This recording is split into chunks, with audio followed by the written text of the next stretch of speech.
What's going on, you guys? This is PowerPoints with the Machine Nerd. I am Trent, and we are going to talk about the Rockstar Edition FC 450 for 2022. Husqvarna came out swinging with this thing. I cannot wait to tell you all of the details on this awesome new bike.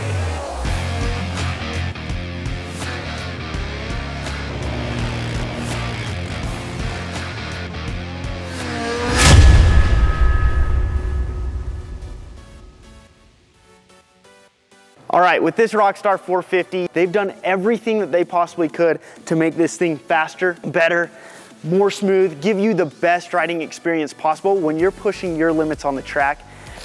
Oh, I cannot wait to ride one of these. So with this being PowerPoints, we've got to start out with this new engine.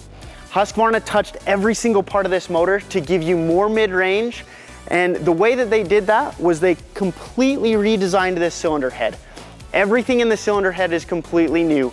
Everything is smaller. Everything is more compact to give it lighter weight and better flow characteristics to give you more power. They gave it a new piston to bump that compression ratio up, and what that's gonna do is make that mid-range hit extra hard. Again, you've got everything that you could possibly want to make more mid-range, more top end, make this a more exciting power band, but they also revised the gear ratios. They changed up the transmission. They took what was already the best transmission in the game and made it that much better. They revised these gear ratios to give you more punch, to give you more snap. They're really looking for a better overall experience when you're looking at the fun factor. That's something that a lot of the magazines have talked about with this. It's perfect for riders that don't want that hurry up style power, but it was leaving some wanting if they were looking for an aggressive hit. So Husqvarna is kind of tailoring this a little bit more to that. We can't talk about the power though of this machine without talking of the electronic suites on this bike. Husqvarna did some very, very cool things. This has still got map 1, map 2. This has still got the traction control that you can turn on and off. But a new feature that's gonna go hand in hand with the power and the gear ratios of this is they've got a new quick shift function. If you're from the street bike world, you know exactly what quick shift is. If you're on the dirt side of things, this is something new. What quick shift is you turn this switch on, and quick shift allows you to do full throttle, clutchless upshifts. So you don't need to let off, you don't need to pull in the clutch. You keep that twisted throttle all the way back, and you just kick those gears up and down. This is going to make it super, super fast as you're ripping down straightaways or as you're ripping up hard climbs. What it does is they've got a sensor on the shift drum. As soon as that shift drum senses some pressure at the shift lever, it cuts the ignition for just a split second to make it so that that upshift can happen properly without hurting the transmission, while again, keeping you full throttle on the gas. This is something that's going to be so cool to try out. I can't wait to see what it feels like. Now moving over to the chassis on this thing, again, all new. The whole entire frame, completely new. All the suspension components, completely new. The swing arm, the wheels, everything is completely different. And they were going for some very, very key goals. And that was to keep your riding experience nice and smooth and to absorb the bumps as best as they can, while keeping this thing as precise as possible. One of the biggest things that they changed is on the old frame, what used to happen is your frame spar would come to the back and fold down, but there was a brace coming from this main spar of the frame to the shock tower. That brace right there that goes from the main frame to the shock tower is gone. They strengthened the shock tower itself to make sure that you've still got durability and reliability. But with that brace being gone, what it does, and the big focus of that, is as you hit bumps with the rear end, as your energy comes up through the bike, instead of getting forced straight to the front end, it stops here. Instead of making it tire you out, pushing the bike forward, or giving more of those forces up through the bars. So this is gonna give you a more smooth, more compliant ride as you're going through those square edge bumps. The shock position is completely different with that. With changing this up, they were able to actually bring the shock down, which allowed them to shorten the shock.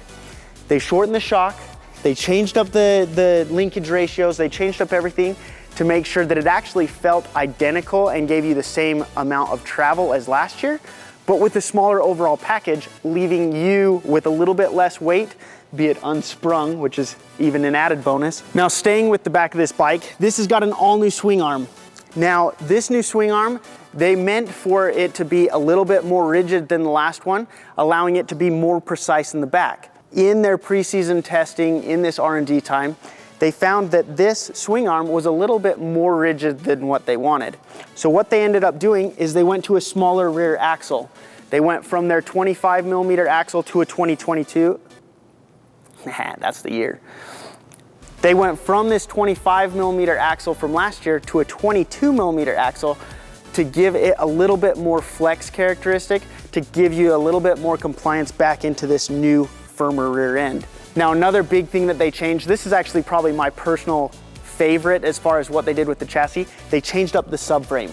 The outgoing bike had a subframe that was all poly composite. This poly composite frame gave it a little bit more flex into the chassis, but they had a tendency to break right at the mounting point. New for this year, they've got aluminum spars up the side and then a poly top. So the poly top is still gonna give you that flex, but the main spots where it was breaking was along this bottom row. Now that's aluminum. You're not gonna have that issue anymore. That's something that I am so excited for. They also, as you can see, they changed up the way that this airbox cover was mounted and how it looks. In fact, I'm gonna show you something real quick. As you pull this off, it's still quite flexy. You see how small this is. This compared to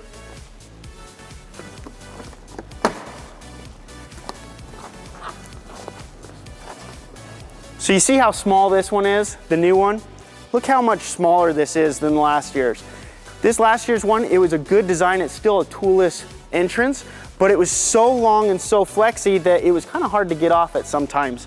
So with this new one being so much smaller, this is gonna make it easier to get to your air filter, and you've got less plastics to worry about, which is awesome. The next thing that I gotta point out to you that's a very, very cool feature is these new foot pegs. On this new chassis, they were able to bring down this foot peg mount and bring it into the bike. The old one stuck out just a little bit further, and it was something that actually would contact your boot because it stuck out a little bit. They brought it in, and then they made the peg wider.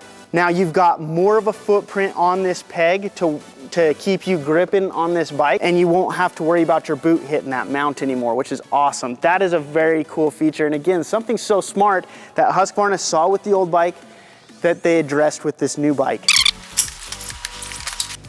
So to keep the power going in that direction that Husqvarna wanted, again, more mid-range excitement, they also fully redesigned this exhaust system. All new header. The resonator is still there to keep the sound down while keeping a short overall exhaust system. And then they've got a new smaller muffler. Now, with the tests that we've seen so far from the media, it was just on the KTMs, but they said, all the media outlets said, wow, this thing is a little bit louder than last year. So be aware, this is gonna sound a little bit more like you've got an aftermarket exhaust system straight from the factory.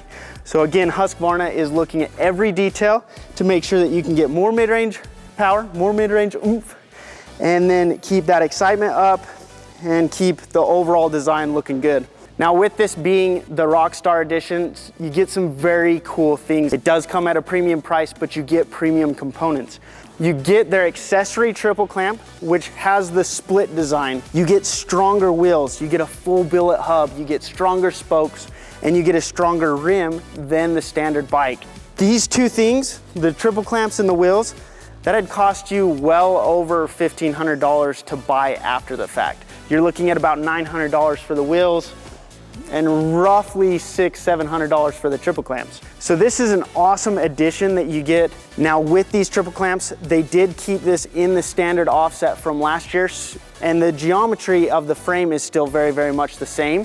And so this front end is gonna feel very good. Now granted, where they changed up the frame of this bike and where this is going to be giving you less feedback from the rear to the front, they had to redesign the forks internally as well. This has got a full revalve done to make sure that this fork is gonna complement this new chassis just perfectly, giving you better bump absorption, giving you less feedback through your hands. Again, this is still the AER air fork that a lot of people are still leery about.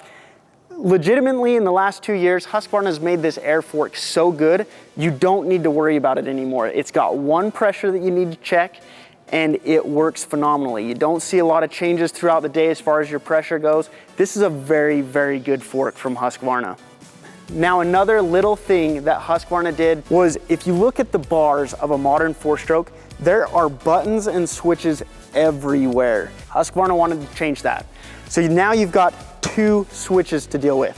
On this side, you've got your engine controls, so that mapping, map 1, map 2, traction control, and the quick shift. And then on this side, something that was very cool was they combined the kill switch and the start switch. This is a very cool bike. You've got to come check out this Husqvarna before it leaves.